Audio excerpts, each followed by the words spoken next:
Paulo Victor tak akan dipaksakan tampil lawan PSS karena kondisinya yang belum pulih dari cedera. Luar biasa, Persebaya pinjamkan pemain mudanya ke klub lain agar bisa tambah jam terbang dan gacor.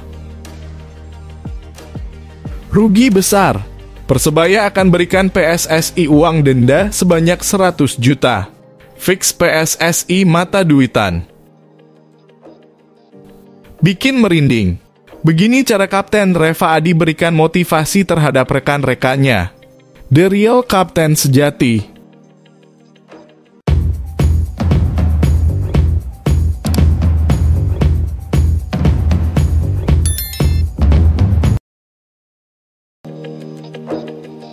Paulo Victor tak akan dipaksakan tampil lawan PSS karena kondisinya yang belum pulih dari cedera. Kondisi penyerang asing Persebaya Surabaya, Paulo Victor masih dalam proses pemulihan cedera. Peluang pemain asal Brasil tersebut untuk dibawa melawat ke kandang PSS Sleman untuk melakoni pertandingan pekan ke-10 Liga 1 Indonesia musim 2023/2024 masih meragukan. Dia pun lebih disiapkan tim medis untuk dapat fit pada laga kontra Borneo Football Club pada awal September nanti.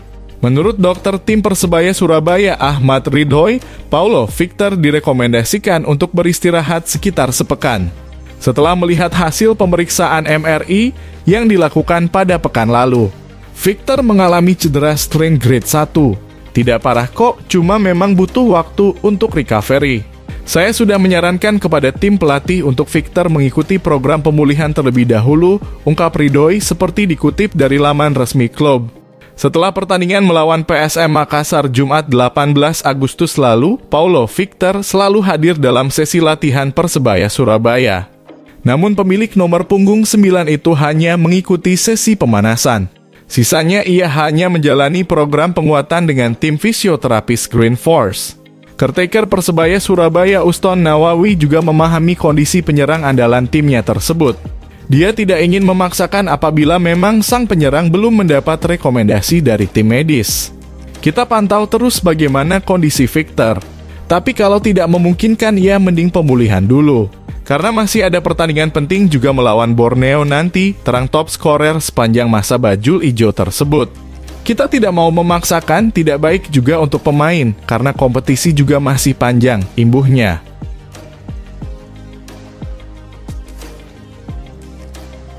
Luar biasa, Persebaya pinjamkan pemain mudanya ke klub lain agar bisa tambah jam terbang dan gacor.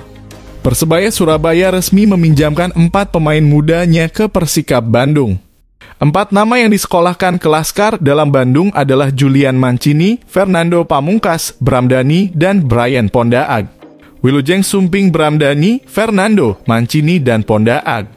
4 pemain asal ofisial Persebaya Surabaya resmi bergabung dengan skuad Laskar dalam Bandung dengan status pinjaman. Tulis akun Instagram resmi Persikap_Bandung, keempat nama tersebut dipinjamkan Persebaya ke Persikap Bandung tentu bukan tanpa alasan. Mereka diharapkan bisa mendapatkan menit bermain yang banyak sehingga dapat menambah jam terbang. 2 dari 4 pemain yang direkrut merupakan alumni Garuda Select. Bramdani merupakan ex-Garuda Select I dan Fernando Pamungkas merupakan alumni Garuda Select I3. Lanjut akun Instagram @persikap_Bandung. Diketahui Persikap Bandung merupakan klub peserta Liga 2 2023/2024. Tim asuhan Lulut Kistono ini tergabung dalam grup 2 bersama Football Club Bekasi, Nusantara United Football Club, Perserang-Serang, PSKC Cimahi, PSIM Yogyakarta, dan Malut United Football Club. Persikap Bandung sendiri menatap Liga 2 musim ini dengan serius. Sejumlah pemain berpengalaman sebelumnya sudah didatangkan seperti Ikhfanul Alam, Beni Wahyudi, Taufik Kasrun. Rugi besar, Persebaya akan berikan PSSI uang denda sebanyak 100 juta. Fix PSSI mata duitan. Aji Santoso resmi berpisah dengan Persebaya Surabaya pada 6 Agustus lalu. Jika sesuai regulasi manajemen Persebaya Surabaya harus mendaftarkan pelatih anyar 30 hari pasca perpisahan, itu artinya sudah harus ada pelatih anyar sebelum 6 September mendatang. Jika tidak, Persebaya Surabaya terancam denda 100 juta rupiah. Lalu, apakah pelatih anyar Persebaya Surabaya benar-benar datang sebelum deadline tersebut?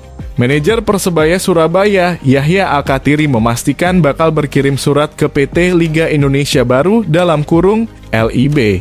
Kami akan meminta kebijaksanaan kepada LIB agar Persebaya Surabaya bisa diberi dispensasi soal pendaftaran pelatih baru. Kata Yahya Al-Kathiri di lapangan Thor, Yahya Al-Kathiri meminta agar deadline 30 hari bisa diperpanjang. Sebab pihaknya tetap keukuh ingin mendaftarkan Uston Nawawi sebagai pelatih kepala baru Persebaya Surabaya. Masalahnya Uston Nawawi saat ini belum mengantongi lisensi AFC Pro. Pelatih 45 tahun itu belum menjalani 2 modul terakhir kursus AFC Pro.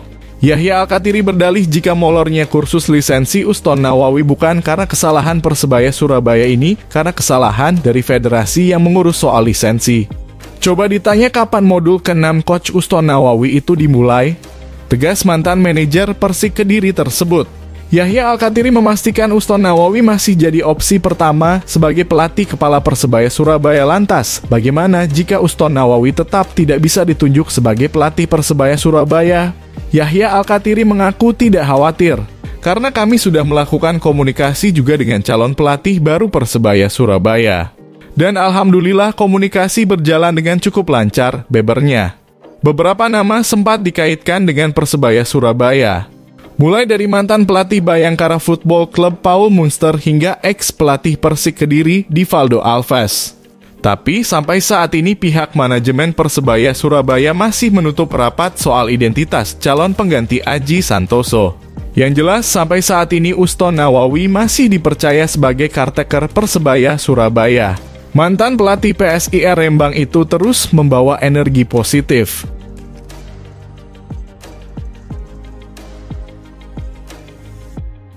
Bikin merinding. Begini cara Kapten Reva Adi berikan motivasi terhadap rekan-rekannya. The real Kapten sejati. Kapten Persebaya Surabaya Reva Adi Utama punya cara bakar semangat para pemain bajul ijo di ruang ganti, pidatonya bikin merinding. Persebaya Surabaya dalam tren positif di 3 pertandingan terakhir Liga 1 2023/2024. Kemenangan diraih oleh bajul ijo di laga melawan Bayangkara Football Club, Persita Tangerang, dan yang terbaru adalah melawan jawara bertahan PSM Makassar. Di balik kemenangan beruntun itu, Kapten Persebaya Surabaya Reva Adi punya cara untuk membakar semangat rekan-rekannya saat sebelum pertandingan. Pemain asal Makassar itu memberikan pidato yang berhasil memotivasi rekan-rekannya di laga menghadapi PSM Makassar di Stadion Gelora Bung Tomo, Jumat 18 Agustus lalu. 2 minggu ini setelah kita pulang dari Bayangkara, aku melihat kebahagiaan yang dipancarkan di raut wajah kalian semua, ucap Reva. Jangan biarkan siapapun merampas kebahagiaan itu di kandang kita sendiri. Ini rumah kita, jangan biarkan orang lain ambil kebahagiaan kita di ruangan ini. Kita pergi keluar, bawa kebahagiaan itu pulang ke sini. Kita bertarung untuk nama besar Persebaya. Kita bersama-sama tutup ex-pemain Madura United itu secara tegas. Persebaya berhasil mengakhiri pertandingan dengan kemenangan tipis 1-0 berkat sepakan fantastis dari Song Uyang. Usai pertandingan, manajer Persebaya Surabaya Yahya Al-Kathiri mewanti-wanti pemain untuk tidak terlena dengan hasil yang diraih. 3 kemenangan beruntun yang didapatkan Reva Adi CS masih belum memberikan garansi di papan atas. Yang paling penting semuanya tetap fokus, kita peringkat masih naik turun karena terlalu dekat (jarak poin antar klub). Jadi semuanya tetap fokus ke pertandingan selanjutnya, ungkap Yahya.